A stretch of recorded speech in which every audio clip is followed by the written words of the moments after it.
tá? Nossa aula de hoje a respeito de energia cinética e trabalho. Nós vamos dar início, então, ao estudo da segunda metade da parte de dinâmica, do ramo da dinâmica, né? Que é uma subdivisão da mecânica, onde essa segunda parte ela é bastante interessante a partir do momento em que a gente começa a observar a relação real que existe entre a cinemática e a dinâmica, tá? Basicamente, o que nós fizemos até agora foi descrever os movimentos e explicá-los, e a partir de agora nós vamos tomar conhecimento de algumas grandezas físicas que vão ter como uma de suas funções relacionar a cinemática com a dinâmica. Uma boa notícia que eu vou ter para vocês é que essas grandezas que nós vamos estudar agora, esse conjunto de grandezas, basicamente formado por três grandezas, que são as grandezas de energia, trabalho e potência, que a ordem com que nós vamos estudá-la pouco importa, nós vamos seguir a ordem do nosso material didático, né, por uma questão de organização, mas se vocês utilizarem outros materiais didáticos como estudo, como fonte de pesquisa, vocês vão ver que essa ordem com que eles são estudados pode ser que mudem, tá? Então, como eu estava dizendo, a ordem com que eles são vistos pouco importa. Por quê? Porque como eles são altamente dependentes entre si, à medida que você vai estudando cada um deles, automaticamente você precisa, em algum momento, ter pelo menos uma noção, uma base do que seria o outro. Eu estou me referindo aqui às grandezas de trabalho, potência e energia, como eu já mencionei. Então, primeira grande notícia é que essas grandezas são altamente dependentes.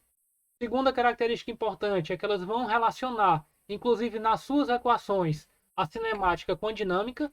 E a terceira grande informação é que essas grandezas são escalares.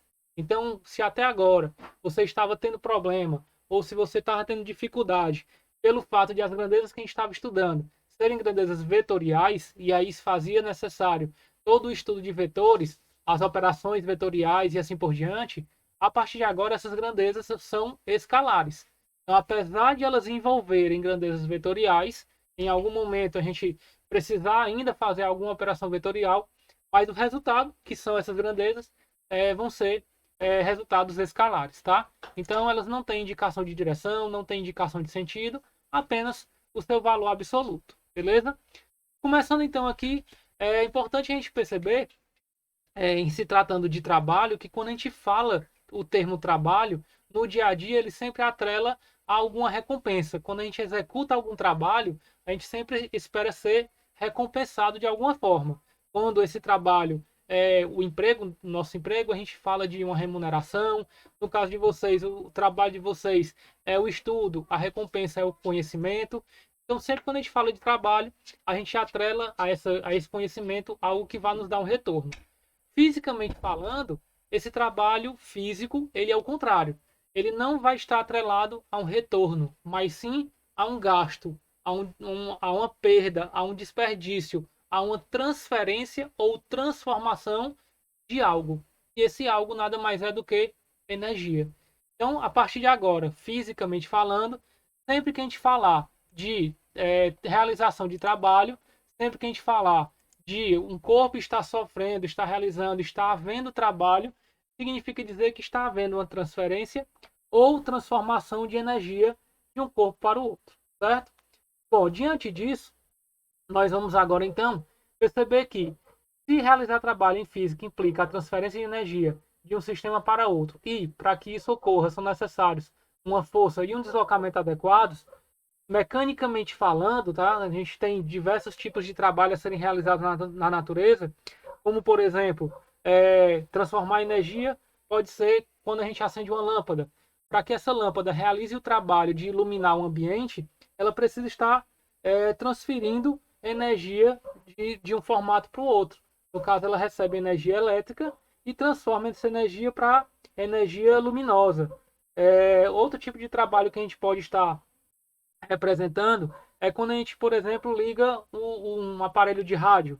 Quando a gente faz o uso desse equipamento, transferir energia nesse caso significa transformar energia elétrica em energia sonora. Então, toda vida que fisicamente você está transformando a energia de um formato para o outro, automaticamente você está realizando trabalho, tá? Sendo assim, então, vamos falar mais especificamente do que seria esse trabalho. Para que a gente possa entender do que se trata o trabalho, a gente precisa entender que para mecanicamente eu realizar trabalho, primeiro, eu preciso movimentar um corpo. E movimentar significa tirá-lo do lugar. Tirar o corpo de um ponto em que ele esteja e levá-lo para outro ponto que ele esteja. Então, se você está executando um processo, está executando uma transformação de energia, que essa energia não acarreta uma movimentação, um deslocamento desse corpo, essa energia, esse trabalho que você está realizando não é mecânico. Trabalho mecânico, então, necessariamente significa efetuar um deslocamento. Para que efetue-se esse deslocamento, é necessário que você esteja transferindo energia para esse corpo. Essa energia ela pode ser injetada no corpo, por exemplo, pela combustão de um combustível. Um carro, por exemplo, ele tem um motor que o papel principal dele é gerar energia para que o carro se movimente. Só que essa energia ela precisa ter uma fonte. Essa fonte é o combustível, que pode ser a gasolina, o álcool, ou outra fonte, o gás natural, enfim. Nessa combustão, o que nós temos é a transformação da energia química gerada pela explosão do combustível em energia mecânica, que seria o movimento. Mas isso não é um trabalho mecânico. Para que a gente possa, então, ter um trabalho mecânico, é necessário que haja uma transferência de energia de um corpo para o outro. Para que você possa, então, transferir energia para o outro corpo que você queira movimentar, que você queira deslocar, é necessário que haja um canal de transferência. Esse canal de transferência nada mais é do que a força que você vai aplicar. Então, quando você aplica uma força sobre um corpo, esta força é como se fosse o canal de transferência de energia. Então, se o corpo está se movendo, está sofrendo deslocamento, porém, não é por meio da aplicação de uma força, então esse trabalho não pode ser considerado como um trabalho mecânico, tá? Então, para finalizar, o que seria o trabalho mecânico? É aquele trabalho realizado a partir do momento em que há a atuação de uma força e essa força influencia em um deslocamento, tá? Veja que eu utilizei a palavra influencia, porque nem sempre em que o corpo está se deslocando e havendo a ação de uma força, há uma influência dessa força nesse deslocamento. Sendo assim, nós não podemos dizer que há ali um trabalho mecânico. Então é necessário que haja uma força, que essa força esteja relacionada a um deslocamento, influenciando nesse deslocamento diretamente, ou aumentando a velocidade de movimento, ou diminuindo, enfim. Se essa força estiver influenciando no deslocamento, nós podemos ali caracterizar um trabalho realizado, beleza? Visto isso, nós vamos agora então entender como é que essa situação funciona na seguinte situação-problema. Nós temos aqui um garoto tentando efetuar um deslocamento deste bloco. Vamos imaginar que ele queira deslocar este bloco desta posição, que eu vou denominar de posição A, até esta posição que eu vou chamar de posição B. Para que ele execute esse deslocamento, que vai ser representado por este vetor, partindo da origem A e indo até a extremidade B, vou representar então esse deslocamento pelo vetor D, ele está utilizando esta corda, onde por meio dela ele aplica uma força na corda e a corda transfere essa força para o bloco, onde essa força nós denominamos de força de tração. Aqui, a força que está atuando, eu vou chamar de força F, só para simplificar aqui as nossas análises, tá?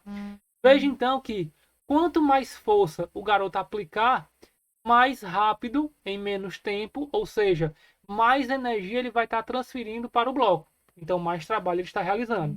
Conclusão, o trabalho, que nós vamos representar pela letra W, nós já podemos perceber que ele é proporcional ao módulo da força aplicada. Quanto mais força o garoto aplica, mais energia ele está transferindo, portanto, mais trabalho ele está realizando. Quanto menos força ele aplica, menos energia ele transfere, consequentemente, menos trabalho ele está realizando. Por outro lado, se ele precisar deslocar esse bloco por uma distância maior, ele também vai ter que transferir mais energia, ele vai se desgastar mais, ele vai se cansar mais. Então também podemos concluir que o trabalho é proporcional ao módulo do deslocamento executado. Sendo assim, que o trabalho é proporcional a essas duas grandezas, nós podemos então concluir que o trabalho nada mais é do que o produto entre a força, que é uma grandeza vetorial, e o deslocamento, que também é uma grandeza vetorial. Giovanni, mas se você tinha afirmado que o trabalho é uma grandeza escalar, como é que eu vou multiplicar duas grandezas vetoriais e o resultado vai ser uma grandeza escalar? Porque como nós já vimos lá no estudo de vetores, nós podemos multiplicar um vetor por outro de duas formas diferentes. Nós podemos executar o que nós chamamos de produto vetorial e podemos executar o que nós chamamos de produto escalar. Qual é a diferença entre eles? Basicamente, em termos de resultado. O produto escalar gera grandezas escalares, o produto vetorial gera grandezas vetoriais. No caso, como nós estamos tratando aqui do produto escalar, nós vamos especificar este caso. O produto escalar, ele mostra o quanto um vetor influencia na intensidade do outro, influencia na direção do outro. Para que a gente possa, então, identificar isso, vai ser necessário eu pegar aquele vetor força e encontrar as suas componentes. Decompondo, então, este vetor, nós vamos ter uma componente paralela ao deslocamento e nós vamos ter uma componente perpendicular ao deslocamento. Veja que dessas duas componentes, a componente perpendicular não influencia em nada no deslocamento. Ela poderia até nem existir e o deslocamento continuar ocorrendo. Poderia ela ser maior e não haver mais transferência de energia em termos de deslocamento. Então, quem está influenciando diretamente no deslocamento é a componente paralela, que, devido à inclinação desta força, representada por este ângulo θ com relação ao deslocamento, nós podemos perceber que ela está colada a ele. Sendo assim, essa força, essa componente seria o valor da força vezes o cosseno de θ, mostrando então que o trabalho realizado pelo garoto ao puxar a caixa vai ser calculado em termos de módulo, multiplicando a força paralela, que é o F cosseno, vezes o valor do deslocamento, e organizando essas letras, nós teríamos aí o módulo da força multiplicado pelo módulo do deslocamento, multiplicado pelo cosseno do ângulo entre esses dois vetores. Então essa é a definição geral do que seria o trabalho mecânico realizado por uma força. Tá? Em termos de unidades, a unidade do trabalho ela é representada pela unidade da força,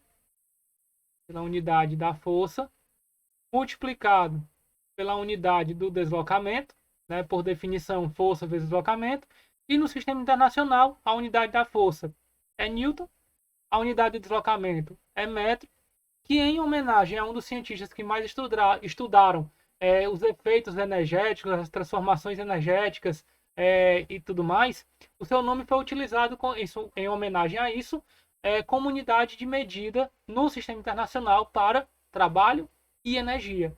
Então, estou me referindo a um Joule, é a unidade que nós vamos utilizar no sistema internacional para representar o trabalho e a energia, tá certo? Vamos agora ver algumas características desse trabalho. Trabalho de uma força conservativa. O que é que nós chamamos de força conservativa?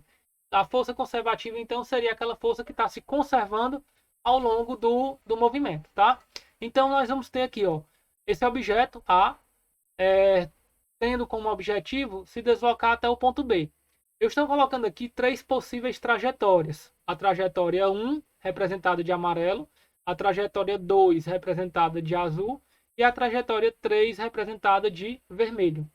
Veja que se nos três casos, nas três trajetórias, nós tivermos a mesma força atuando, a força 1 com a mesma inclinação, com a mesma intensidade, com o mesmo sentido, durante esses três deslocamentos, nós vamos ter que esse trabalho vai ser a força aplicada, que é constante, vezes o somatório de todo o deslocamento executado em cada trajetória. Então, o somatório de todos os deslocamentos, todos os DRs, todos os vetores deslocamentos executados ao longo dessa trajetória 1, ou da trajetória 2, ou da trajetória 3. Quando você faz essa soma de valores infinitesimais, você pode representar essa soma por meio da operação da integral. Então, nós podemos assim concluir que o trabalho de uma força que se conserva de uma força constante, ele nada mais é do que a integral desta força dr, que seria os infinitesimais de deslocamentos. Tá? Como a gente pode perceber, se o somatório desses dr's fazem com que o bloco saia do ponto A e venha até o ponto B, independente de sua trajetória, o somatório desses DRs vão ser iguais para a trajetória 1, 2 e 3. Como a força também é constante, nós podemos concluir então que esses trabalhos eles vão ser iguais. Mas veja que o DR3 da trajetória 3 ele está no sentido oposto. Então eu estou supondo que os deslocamentos 1 e 2, deslocamento resultante que eu vou chamar de D1 e D2, eles são iguais. Se eles são iguais, nós podemos então concluir que o trabalho realizado na trajetória 1 é igual ao trabalho realizado na trajetória 2. Porém, o trabalho realizado na trajetória 3, como ele está no sentido oposto, como ele está vindo do B para o A, olha aqui o sentido do DR, como ele está vindo do B para o A, então nós vamos ter esse como sendo o deslocamento resultante D3, o sentido sendo oposto, nós vamos ter o valor, o valor simétrico do trabalho. Ou seja, quando você fizer a integral, a única coisa que vai alterar entre os trabalhos 1 e 2 para o trabalho 3 é o sinal, que vai ser negativo.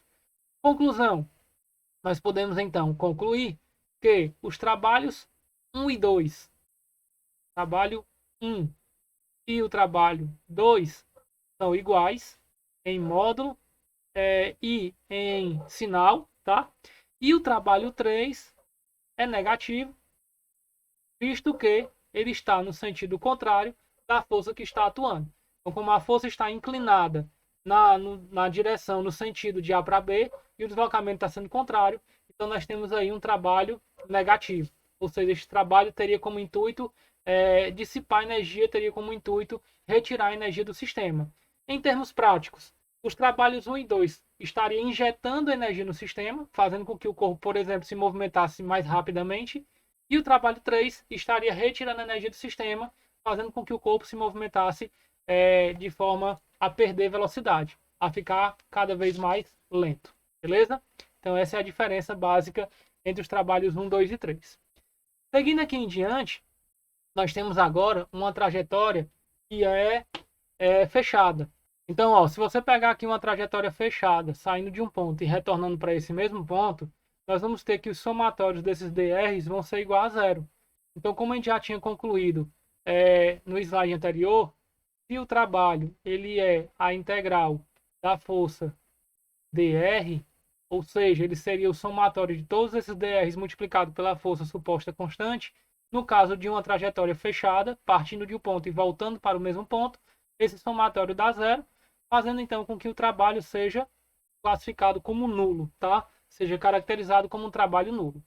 Como a gente pode observar por esses dois slides, nós podemos aqui analisar, classificar os trabalhos diante dos seus valores, diante dos seus sinais. E aí surgem 3 classificações para esses trabalhos. Quais são essas classificações? Ele pode ser classificado como um trabalho motor, como um trabalho resistente ou como um trabalho nulo. Qual é a principal diferença entre eles? É o valor assumido pelo trabalho. O trabalho ele é classificado como motor, por exemplo, quando o seu valor é maior que zero. Em termos práticos, o que é que isso significa? Trabalho motor positivo, ele estaria injetando energia no sistema, fazendo com que o sistema analisado ele ficasse mais energético, tá? Para que a gente possa, então, ter esse tipo de situação, quais são as condições para que eu tenha um trabalho positivo? Como nós já vimos, o trabalho motor, ele é, por definição, calculado pelo módulo da força, multiplicado pelo módulo do deslocamento, multiplicado pelo cosseno do ângulo entre esses dois vetores. Para que o trabalho seja classificado como positivo, a primeira coisa que nós temos que ver é que para esse valor ser maior que zero, ele não pode ser zero, tá? Se ele não pode ser zero, o módulo de f, que só tem duas opções, ser zero ou diferente de zero, porque não pode ser negativo um módulo. Se ele não pode ser igual a zero, então o módulo da força tem que ser diferente de zero. Em outras palavras, tem que ter uma força atuando no sistema, tá? A mesma análise nós fazemos para o deslocamento. O módulo de um número só pode ser zero ou maior que zero. Como ele tem que ser maior que zero, então o módulo do deslocamento tem que ser diferente de zero. Ou seja, tem que haver uma força atuando no sistema e essa força tem que estar influenciando num deslocamento. Se tiver força e não tiver deslocamento, não tem trabalho. Se tiver deslocamento e não tiver força, não tem trabalho. Tem que ter força e tem que ter deslocamento. Mas basta isso? Não. Veja que são 3 fatores para se determinar o trabalho. Nós temos o cosseno de θ, em que o cosseno de um ângulo ele varia de -1 até 1. Então é justamente esse cosseno que vai definir o sinal do trabalho realizado, se é positivo ou se é negativo. Se ele precisa ser positivo, então esse ângulo ele tem que estar dentro de um intervalo. Em intervalo de ângulos, nós temos os seus cossenos sendo positivos. Nós temos valores desde 0. Então, o θ tem que ser maior ou igual a 0, porque sendo 0, o cosseno é 1, positivo, está valendo, tá? Até um valor menor que 90 graus, beleza? Então, de 0 até menor que 90, nós temos aí um cosseno positivo. O que seria o trabalho resistente? O trabalho resistente é aquele que assume o valor negativo. Como o próprio nome diz, ele resiste ao movimento, ele atrapalha o movimento, ele retira energia do sistema, fazendo com que o nosso sistema ele se mova com velocidades cada vez menores, ele vá perdendo energia e assim por diante, tá? Quais são as condições para que isso ocorra? Para que isso ocorra, primeiro, é necessário que tenha um valor de trabalho. Haja um trabalho sendo realizado, mesmo resistente, mas tem que haver um trabalho. Então, o módulo da força não pode ser 0. O módulo do deslocamento também não pode ser 0. Mas para que ele seja negativo, disso vai depender o cosseno. Quais são os valores de ângulo que geram cossenos negativos? São valores maiores que 90 graus, tá?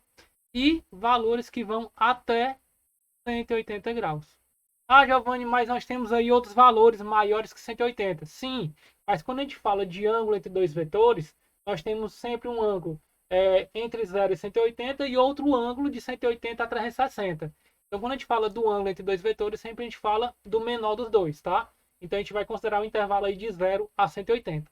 Então, de 0 a 180, nós temos dividindo de 0 a 90, gerando trabalhos motores, e de 90 a 180 gerando trabalhos resistentes, tá?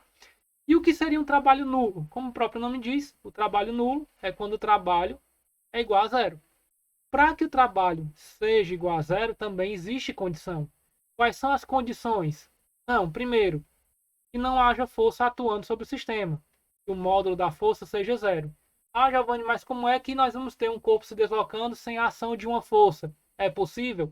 Sim, é possível. Veja que quando você, por exemplo, está movendo um carro, tá? O carro está se movendo. Vamos ver se esse exemplo dá certo.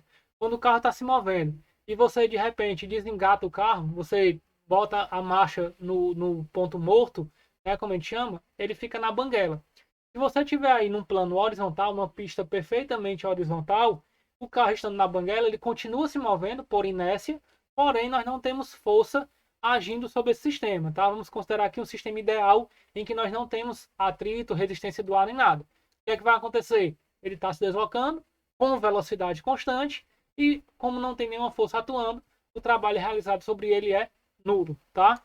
Então, mesmo havendo deslocamento, se não houver força, não tem trabalho. Outra possibilidade de o trabalho ser nulo é se o deslocamento for nulo. Ah, Giovanni, mesmo eu aplicando força, é possível que o trabalho seja nulo? Sim. Tente empurrar uma parede. Quando você empurra a parede, você está aplicando a força, porém ela não está se deslocando. Como ela não está se deslocando, você não está realizando trabalho. Ah, mas eu estou me cansando, estou gastando energia, estou consumindo a minha energia. Sim, mas essa energia não é mecânica. Veja que você está transformando a sua energia em energia química na reação das reações químicas que ocorrem no seu corpo, na musculatura, na sua respiração.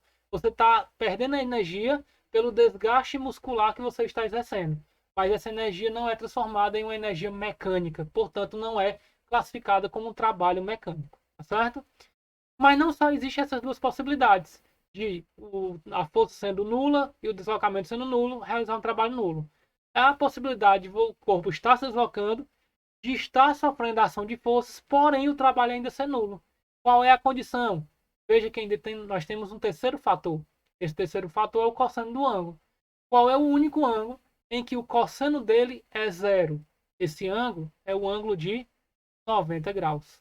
Então veja que por mais que haja uma força atuando no sistema, que esse sistema esteja se deslocando, se essa força for perpendicular ao deslocamento, não há trabalho realizado. O trabalho realizado continua sendo nulo, tá certo? Pessoal, nós vamos agora ver como é que a gente pode fazer o cálculo do trabalho. Até agora nós fizemos o cálculo do trabalho para forças constantes, tá? Sabendo que uma força pode ser constante, nós podemos então pegar nesse gráfico aqui de análise dessa força, dois pontos ocupados pelo móvel, que eu vou chamar, por exemplo, de posição x1 e posição x2. Ao sair da posição x1 e ir para a posição x2, nós podemos obter o que nós chamamos de deslocamento, onde se na posição x1 nós tínhamos uma força de valor F atuando sobre ele, e na posição x2 continuamos tendo uma força de mesmo valor F atuando sobre ele, nós temos aqui que o F está representando a altura deste retângulo, enquanto que o deslocamento está representando a base. Se o trabalho ele é calculado pelo produto entre a força e o deslocamento, e esses valores nada mais são do que desse retângulo, a altura e a base, automaticamente nós estamos calculando o que desse retângulo? Nós estamos calculando a sua área. Consequentemente, nós podemos concluir que o trabalho pode ser calculado quando a gente tiver um gráfico da força pela posição, da força pelo deslocamento, através da área da região formada por esse gráfico. Veja que eu coloquei um nzinho em cima desse igual para representar que o trabalho ele não é igual à área. O trabalho é medido no sistema internacional em joules. A área é medida no sistema internacional em metros quadrados. Então não são a mesma coisa. Mas os valores correspondentes, neste caso particular, correspondem ao mesmo valor. Então o trabalho ele pode ser obtido numericamente através da área da figura delimitada, pelo gráfico da força pelo deslocamento. Tá certo? Mas se essa força não for constante, se essa força não for constante, nós podemos ter um gráfico, por exemplo, como este que está sendo representado aqui. E aí o que é que nós podemos fazer? Aí nós podemos fazer uma gambiarra, digamos assim, onde ao invés de a gente ter um retângulo, a gente pode dividir esse gráfico em retângulozinhos muito pequenininhos, tá? Onde cada um desses retângulos ele vai ter uma base que nós vamos chamar de dx, tá? Onde esse dx seria aqui o infinitesimal da base desse retângulo. E como essa base é muito pequenininha, apesar de haver um desnível aqui na altura, esse desnível a gente pode desprezar, ou a gente pode pegar o valor médio desse desnível. E aí esse valor médio nós vamos chamar de f. Veja então que esse f ele vai depender do x. Para esse primeiro x eu tenho um valor de f. Para o segundo x eu tenho um outro valor de f. Para o terceiro x um outro valor de f. Ou seja, esse gráfico aqui ele representa uma função da força com relação à posição. Para cada posição eu tenho um valor de f. Sendo assim, a gente pode somar todos esses produtos de f com d, onde ao somar todos esses produtos, nós estamos encontrando a área total da região delimitada por esse gráfico, e esse somatório ele pode ser representado pela expressão, pela operação da integral, tá? Conclusão então, trabalho, ele também pode ser calculado pela integral da função f de x, tá? Onde esse f é a força que está dependendo de cada valor de x, dx, onde esse x ele vai variar desde um x1 até um x2, caso você queira calcular, por exemplo, o trabalho realizado por esta força entre as posições, vamos supor, x1 e x2. Então, para calcular esse trabalho, você teria que achar o valor desta área. E essa área você calcula integrando a função f de x com relação a x, de x1 até x2. Beleza? É assim que a gente calcula o trabalho de uma força variável. Pessoal, sabendo já como se calcula o trabalho de uma força constante, que é o módulo da força vezes o módulo do deslocamento, vezes o cosseno do ângulo entre esses dois vetores, E agora, já sabendo como calcula o trabalho de uma força variável, nós vamos agora pegar especificamente o trabalho de algumas forças, inclusive as que nós já estudamos, beleza? Pegando aqui algumas forças particulares, nós vamos começar pela força peso, tá? O trabalho da força peso, a primeira coisa que nós temos que identificar é que se nós vamos calcular o trabalho de uma força que é constante ou variável. É importante lembrar que o peso, por ser calculado pela massa do corpo vezes a gravidade no local, por mais que a gente considere aqui altitudes um pouco maiores, a gente não vai trabalhar dentro da mecânica com altitudes suficientemente grandes a ponto de alterar o valor da gravidade, tá? Vamos considerar aí no máximo aí o Monte Everest, que é o ponto mais alto da Terra, e aí mesmo estando no topo do Monte Everest, a gravidade é aproximadamente a mesma para esses efeitos que a gente vai estudar da superfície terrestre. Então a gente pode considerar que a força peso vai ser uma força constante. Sendo ela constante, já que ela é calculada pela massa vezes a gravidade, então ela vai ser calculada por aquela primeira definição que nós utilizamos, que é trabalho é igual ao módulo, nesse caso, da força que está realizando o trabalho, que é a força peso, vezes o módulo do deslocamento, vezes o cosseno do ângulo entre esses dois vetores. Por que nós temos aqui o cosseno do ângulo entre esses dois vetores? Porque um corpo ele pode estar se movendo para cima ou para baixo, verticalmente. Ele não necessariamente precisa estar se movendo na vertical, ele pode estar se movendo num plano inclinado. Então, se ele estiver se movendo num plano inclinado, o seu deslocamento ele vai ter uma inclinação com relação ao vetor peso.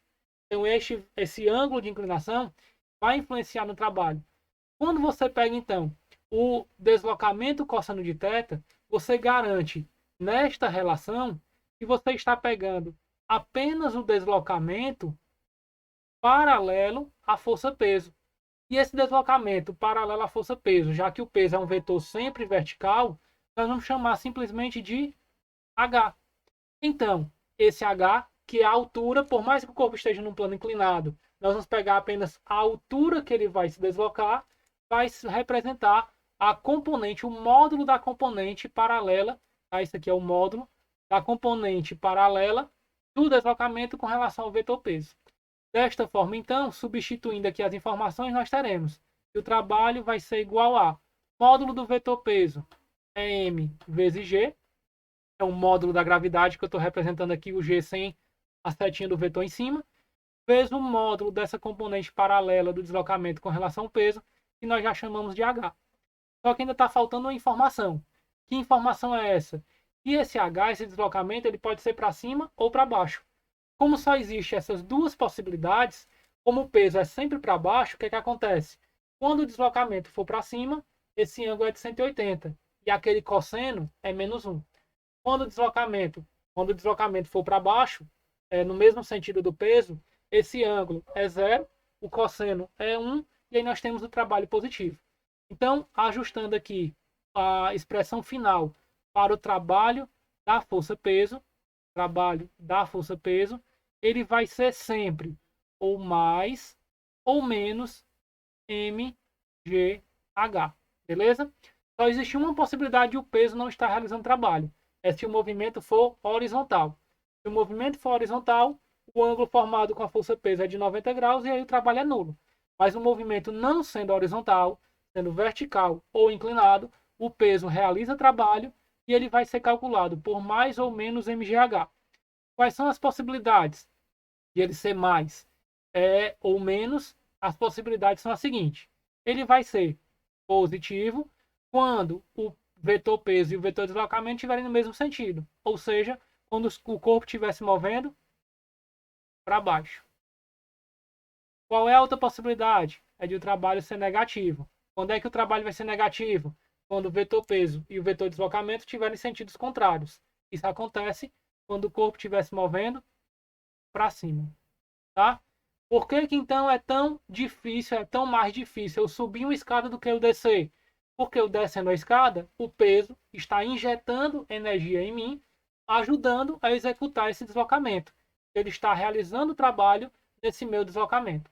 Por que é difícil eu subir a escada? Enquanto eu estou subindo a escada, o peso está realizando um trabalho resistente está resistindo a esse meu movimento, e resistindo a esse movimento, eu vou ter que aplicar uma força maior, vou ter que gerar mais trabalho para compensar essa resistência e conseguir executar esse deslocamento, tá certo?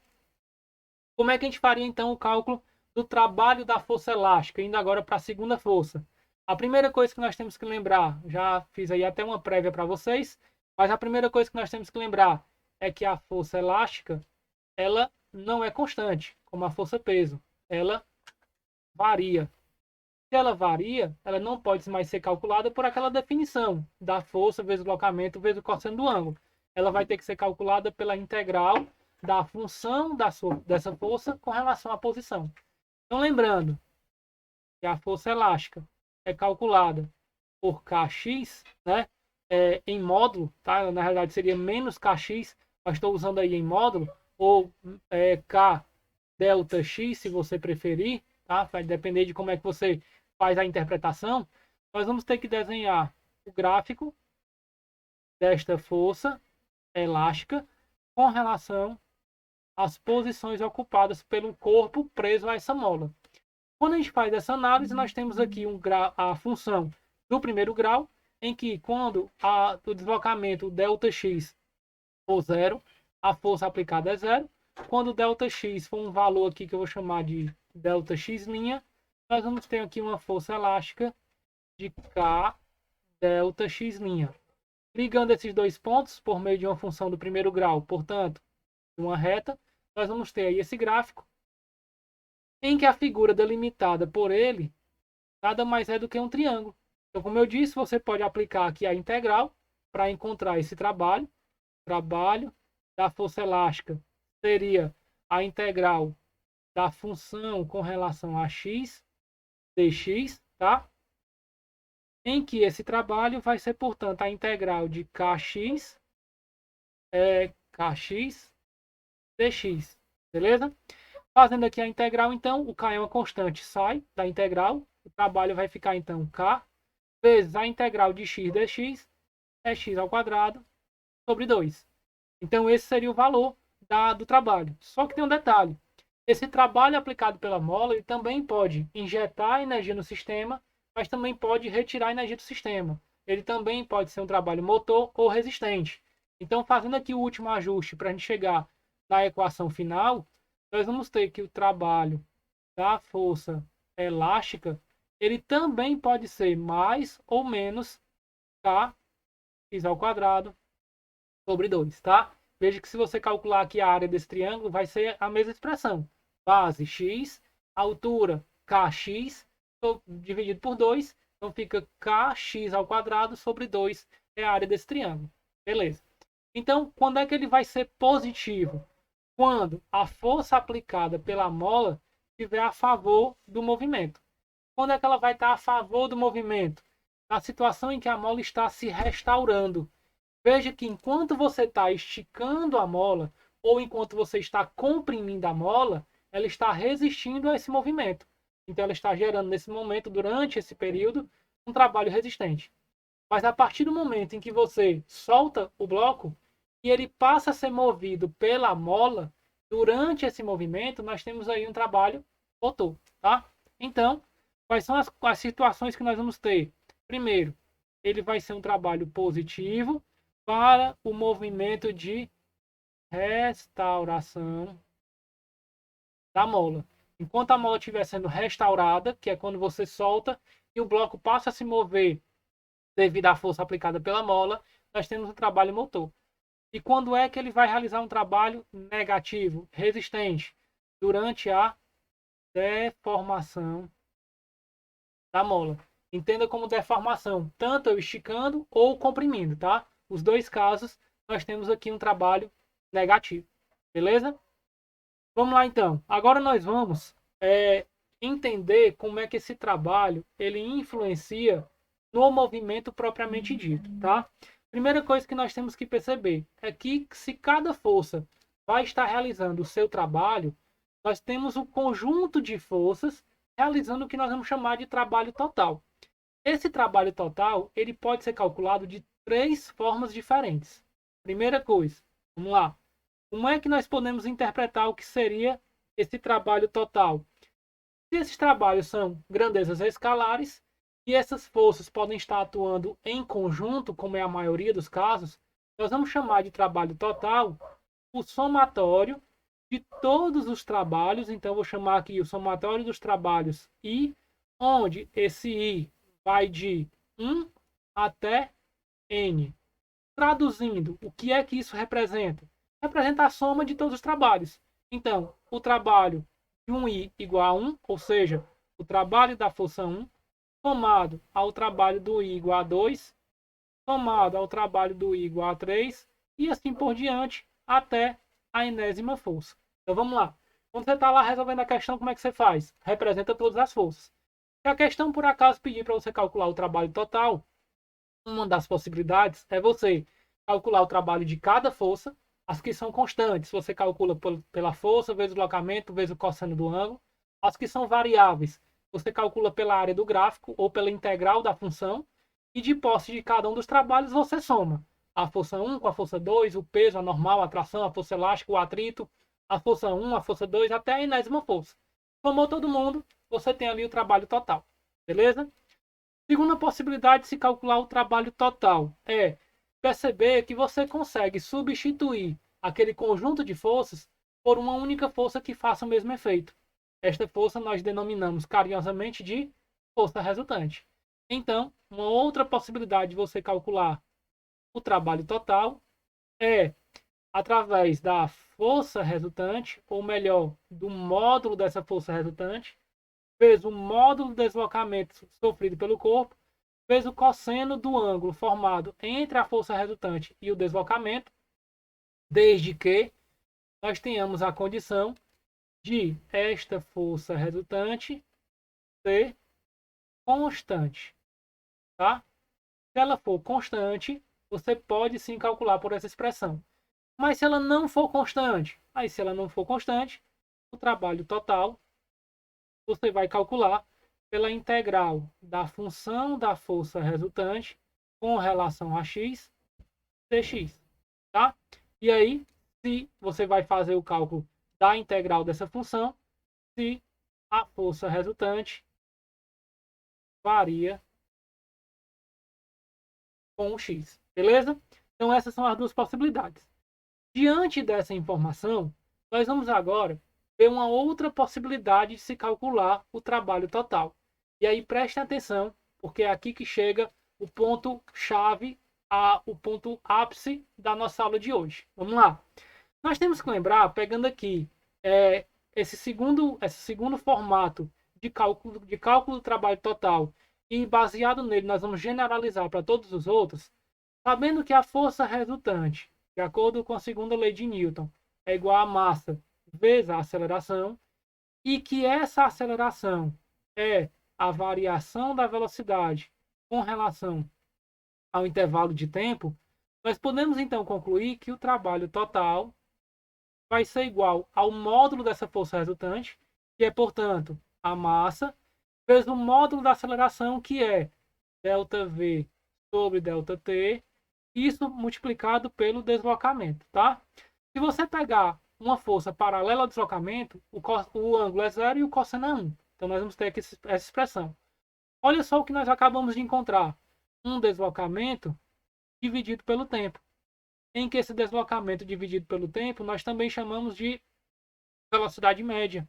E aí é importante lembrar que essa velocidade média, ela pode ser calculada pela velocidade inicial mais a velocidade final dividido por 2. Isso porque nós estamos considerando uma força constante, consequentemente uma aceleração constante, tá? Então, substituindo essa informação, nós vamos ter que o trabalho total vai ser, portanto, m vezes o ΔV, que é a velocidade final, menos a velocidade inicial, vezes o deslocamento dividido pelo tempo, que é a velocidade média, e essa é calculada pela velocidade inicial mais a velocidade final dividido por 2. Simplificando essa expressão, olha o que é que nós vamos encontrar. E o trabalho total vai ser igual a...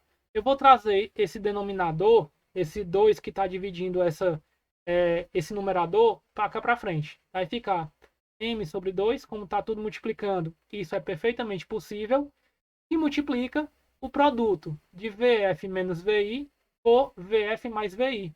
Isso nada mais é do que um produto notável. E resolvendo esse produto notável, nós teremos o quadrado do primeiro, VF ao quadrado, menos o quadrado do segundo, VI ao quadrado. Aplicando agora a distributiva, nós vamos ter que o trabalho total vai ser mvf ao quadrado sobre 2 menos mvi ao quadrado sobre 2. Aí vamos agora dar uma pausa aí para a gente interpretar o que nós acabamos de encontrar. O que é que nós acabamos de encontrar? Que o trabalho total é a diferença de dois conjuntos de informações que são semelhantes. Veja que esse conjunto é m, é a massa vezes a velocidade ao quadrado sobre 2. E esse conjunto também é uma massa vezes uma velocidade ao quadrado sobre 2. Então eu estou subtraindo mv ao quadrado sobre 2 de mv ao quadrado sobre 2. A diferença é que aqui é a velocidade final e aqui é a velocidade inicial.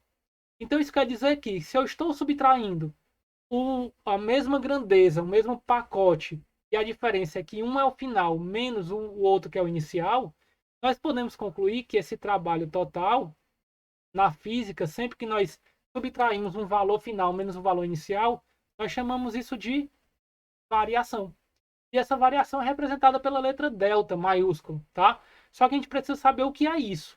O que é que o trabalho realizado sobre um corpo varia? O que é que provoca? Que tipo de variação é provocada sobre um corpo quando eu realizo o trabalho sobre ele?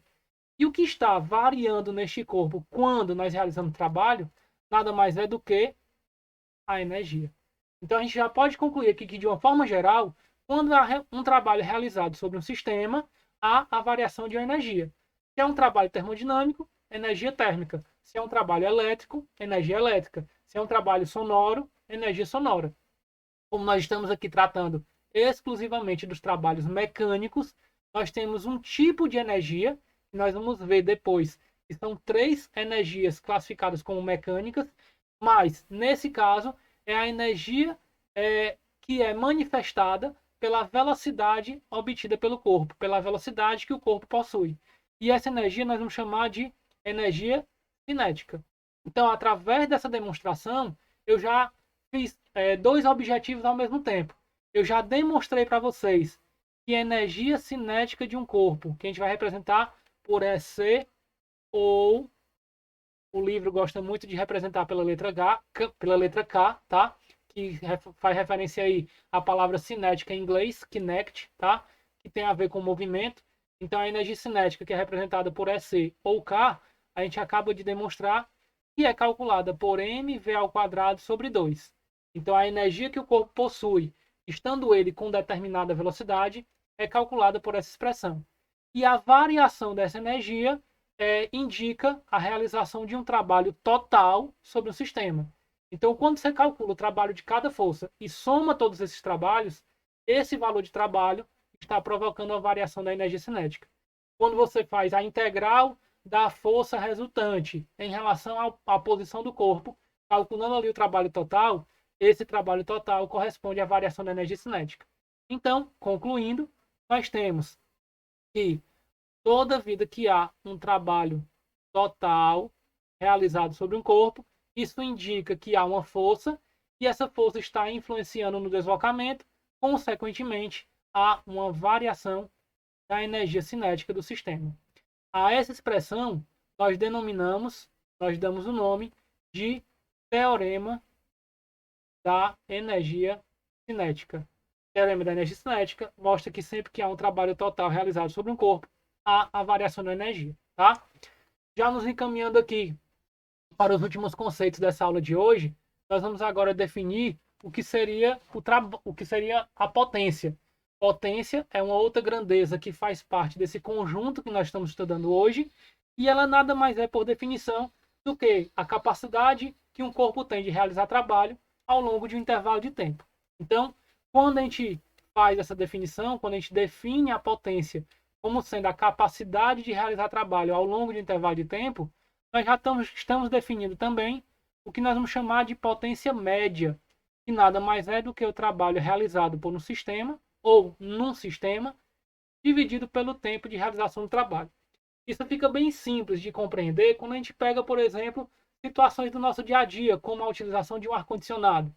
Se você pega, por exemplo, dois ar-condicionados de mesma capacidade, exatamente idênticos, o que é que vai acontecer?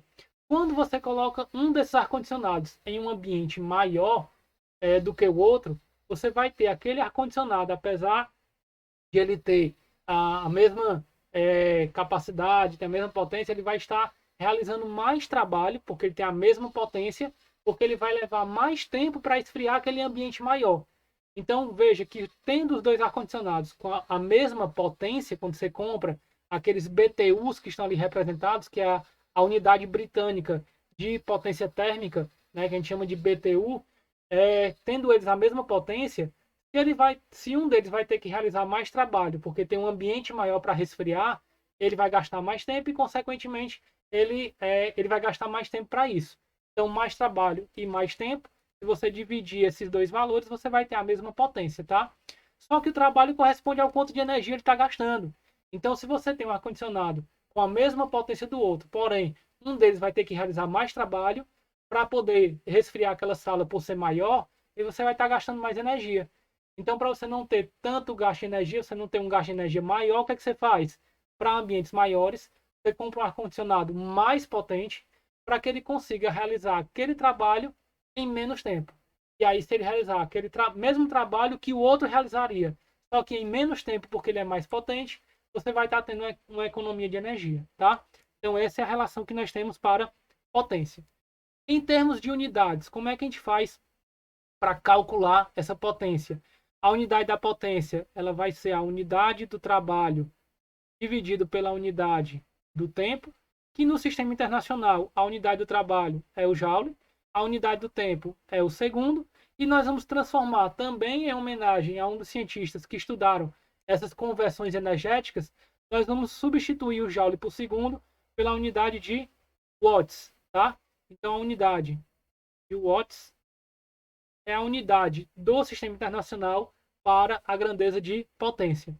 Nós temos que destacar que essa unidade ela tem vários múltiplos, como por exemplo o kilowatt, como por exemplo o megawatt, como o gigawatt.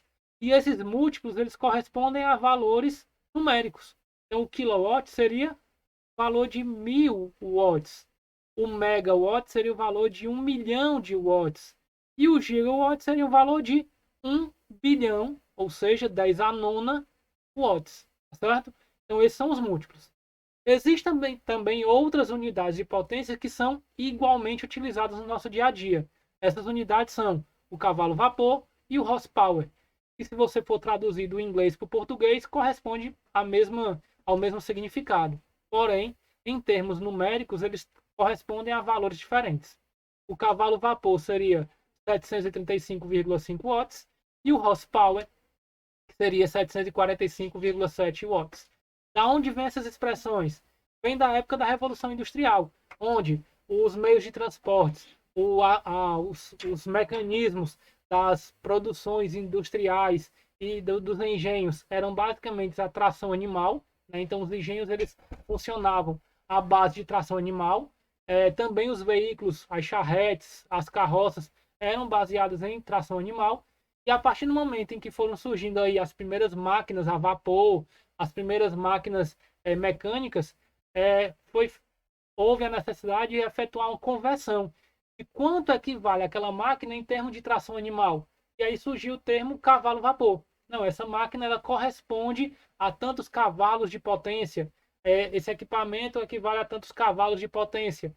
E aí, como na época a Revolução Industrial estava passando pela transformação de máquinas a vapor substituindo essas trações animais, surgiu aí esse termo cavalo-vapor, que é utilizado até hoje para representar aí a potência, por exemplo, dos carros, dos veículos, das motos, tá? Em termos gerais, beleza? Mas essa é a definição da potência média. Como é que seria então o cálculo da potência instantânea? A potência em cada instante do movimento. A definição para a potência instantânea, como nós vamos pegar ali para um intervalo de tempo muito pequeno, seria dada por meio do limite do trabalho realizado durante o intervalo de tempo para um intervalo de tempo muito próximo de zero. Ou seja, quando a gente faz a definição do limite de uma função para um ΔT tendendo a zero, nós estamos definindo ali o que seria a derivada. Então, nós teríamos a derivada do trabalho com relação ao tempo, tá? Onde a derivada do trabalho seria a derivada do produto escalar da função da força com relação à posição em relação ao tempo. Se essa força sendo constante, nós teríamos F vezes a derivada da posição com relação ao tempo.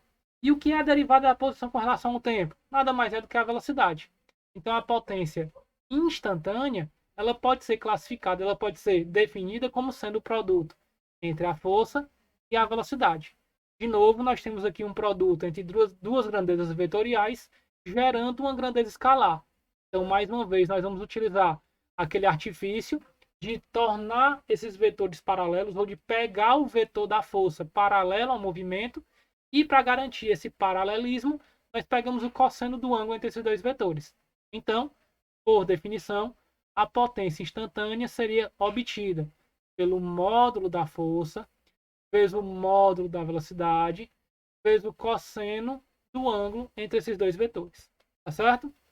Giovanni, mas e se a potência variar? Vamos lá de novo fazer aquela mesma análise. Nós vimos que a potência sendo constante, em determinados momentos, em um determinado T1, nós vamos ter esta potência de valor POT. Em um outro momento, T2, nós vamos ter o mesmo valor de potência, de valor POT. Onde, de T1 até T2, nós vamos ter esse intervalo de tempo, que seria a base desse retângulo, e a altura seria o valor dessa potência. Quando a gente multiplica a base vezes a altura, a gente está encontrando a área dessa figura. Mas o que seria o produto da potência vezes o tempo? Quando a gente multiplica a potência pelo tempo de atuação daquele sistema, o que nós estamos calculando nada mais é do que o trabalho realizado ao longo daquele intervalo de tempo. Então, nós podemos assim concluir que se a gente tiver um gráfico da potência pelo tempo, apenas em gráficos da potência pelo tempo, o trabalho realizado ele também vai ser numericamente igual à área da figura delimitada por esse gráfico. Sendo assim, se a potência de um sistema varia, como é o caso, por exemplo, de um ar-condicionado, pelo próprio ruído que ele produz, a gente percebe que tem hora que ele está aumentando a potência e tem hora que ele diminui. Um liquidificador, por exemplo, que a gente vai mudando ali as potências, um ventilador que a gente vai mudando as potências. Se isso acontecer ao longo do intervalo de tempo, a gente pode fazer de novo aquele artifício de dividir o gráfico da função da potência com relação ao tempo em pequenos retângulozinhos. Quando a gente faz a divisão em pequenos retângulos, onde cada basezinha dessa seria um dt, e cada altura seria o valor da potência para aquele determinado tempo, para aquele determinado instante, nós estamos calculando a área de cada figurinha dessa. Então, se eu fizer a soma de todas essas áreas, eu vou ter a área total, e isso nada mais é do que a integral desta função com relação ao tempo. Então, de novo, nós concluímos que o trabalho ele pode ser calculado pela integral. Pessoal, essa definição aqui ela vai ser importantíssima, inclusive, para outras áreas da física, tá? Para termodinâmica, para eletricidade e assim por diante. Então, o trabalho realizado por esse sistema, ele vai ser a integral da potência do sistema em função do tempo, dt, de um instante T1, até um instante T2. Beleza? Então, essa é a definição da potência instantânea. E assim a gente termina a nossa aula de hoje.